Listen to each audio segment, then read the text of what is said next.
The former #1 overall pick in Paolo Banchero has had, to say the least, a rough start to this season. While this video is not meant to say that this is now determinant of his entire year, I think Paolo Banchero and his play in general has at this point warranted a legitimate discussion and look into his play style and whether or not this Magic team has had the guy. Whether or not he is truly good enough to help power this team and lift them to become championship contenders.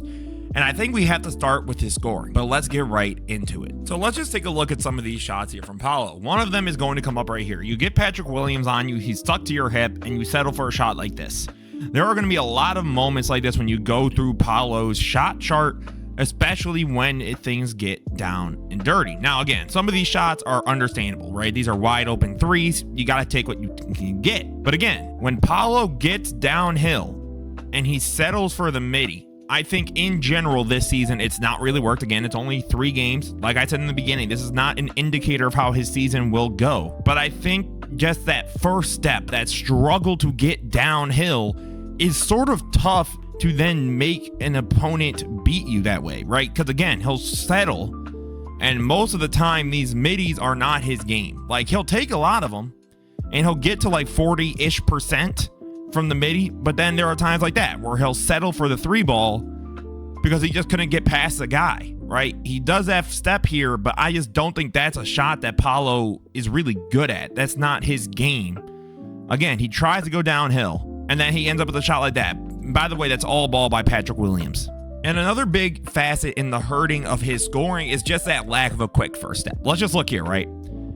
He tries to get past Jalen Johnson, who's able to basically just stay completely up. Gay's able to just rotate over, and then they're able to just start breaking out and getting into transition. Then you get moments like this, right? And that's, I think, while it's a miss, I like the aggression. The going to the rim is good.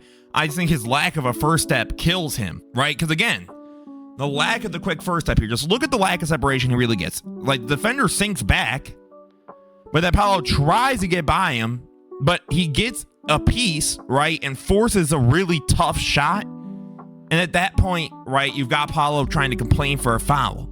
I think it is very clear that Paolo's lack of a quick first step is killing his game.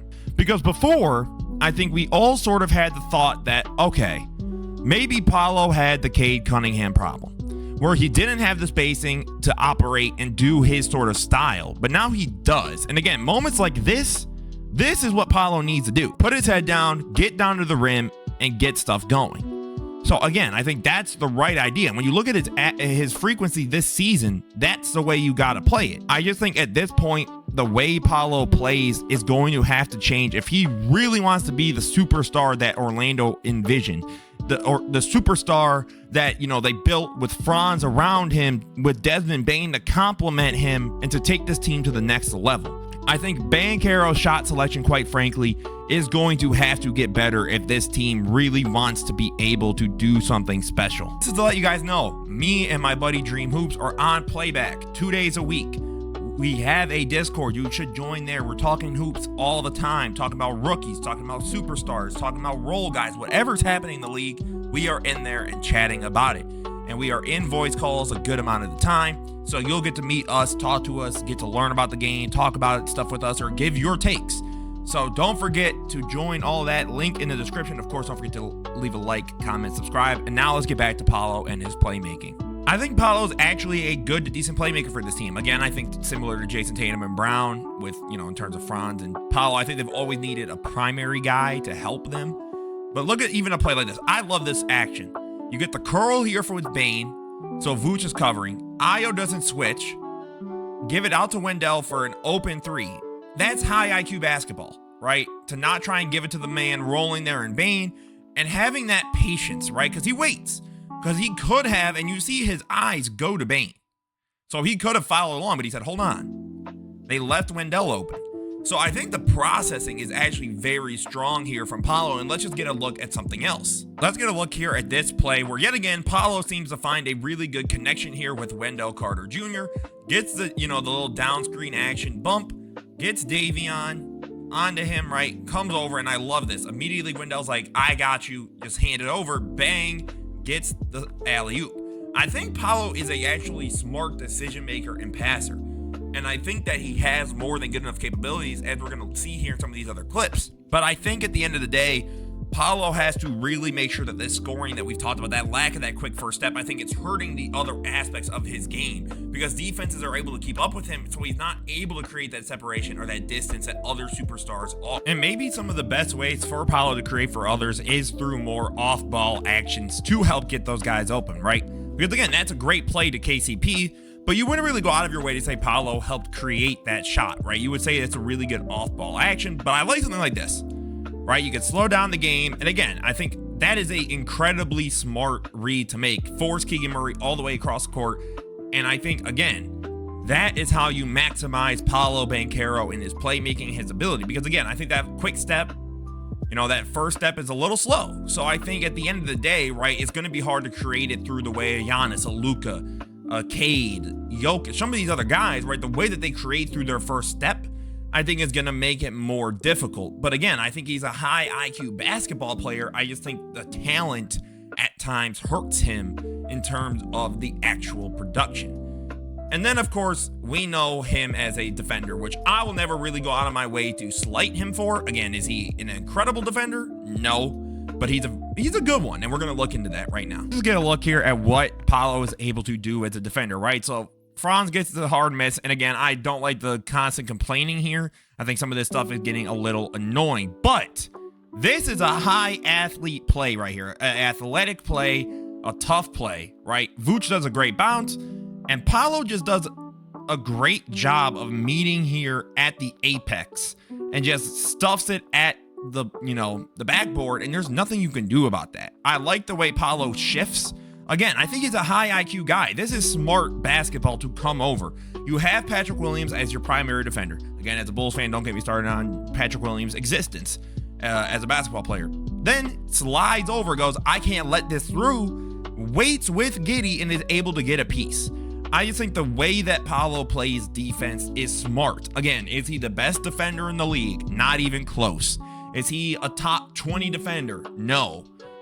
But he's been a part of a unit that has consistently been a great defense, and he is for sure a contributor to that. I will not go out of my way to say that he is a mediocre to bad defender. I can't do that in good faith. And let's look at a couple more clips. And then there are clips like this too, where I love the aggression Paolo will get, right? He gets someone on him, and he just gets a piece right off that bounce and immediately goes to transition play. Like, that is how you're going to want to play when you get things going, right? And that's a tough play to make, to go on to the other end. And I think that at the end of the day, Paolo is showing that this aggression and IQ is there. I just think the overall talent might not be. And let's get into that final overarching point in question. Is Paolo Banchero truly a superstar? Unfortunately, I believe the answer to this question is no.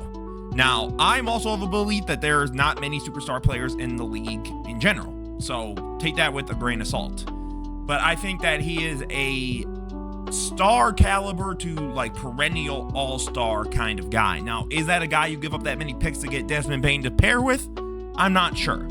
But I also get it, right? You're the Magic. You haven't had that sort of guy in a while. And, you've got a good enough roster. You don't want to just kind of wallow in it. But I think at the end of the day, the lack of that quick first step, but the way that Paolo likes to play on offense is going to hurt him and this team. Because again, teams are able to sit on him. Because again, as a shooter, he's not really the best shooter. Like, is he horrible? No. But you're not going out of your way to go, oh my God, if we leave Paolo open for three, we're about to just give up so many buckets and it's just going to start raining. I don't think so. I also think that at the end of the day, Paolo is a good player. I think that that lack of a first step kills him. I think it kills him as a playmaker because, again, teams are able to sit back, are able to wait on him, and therefore it becomes harder for him to then get others involved because the defense can adjust pretty easily. But I think if Coach Mosley is able to help build around him better in terms of getting, drawing up plays that allow the passing of Paolo Banchero to be displayed, that's where I think things could get better for him. Because maybe he's not the best playmaker, but he's a really good high IQ passer. And that's where I think he can take his game to the next level. So ultimately, I don't think that Paolo is a franchise altering, we're about to win the chip and he's going to be our clear number one guy. I don't think we have that in Paolo, and I don't think you have that in Franz either. So let me make that clear. This is not necessarily just a Franz is better idea. It's just I don't think the Orlando Magic have a number one, a legitimate championship caliber number one superstar player. I don't think Paolo is a top 10 caliber player. I don't think they have a guy that can really have that oomph, that can take his team to the next level. I don't think that that's Paolo, and that's okay. Not every player has to be that. But let me know what you guys think of Paolo Banchero. Do you guys think that he is a superstar? He's just being wasted on this Magic team. Do you think it's coaching? Do you think it's his scoring ability? Let me know what you guys think. As always, this was Mr. Knows Hoops. Don't forget to leave a like, comment, subscribe. Let's have conversations, guys. This is the best part about the NBA season. So as always, this was Mr. Knows Hoops. Peace out.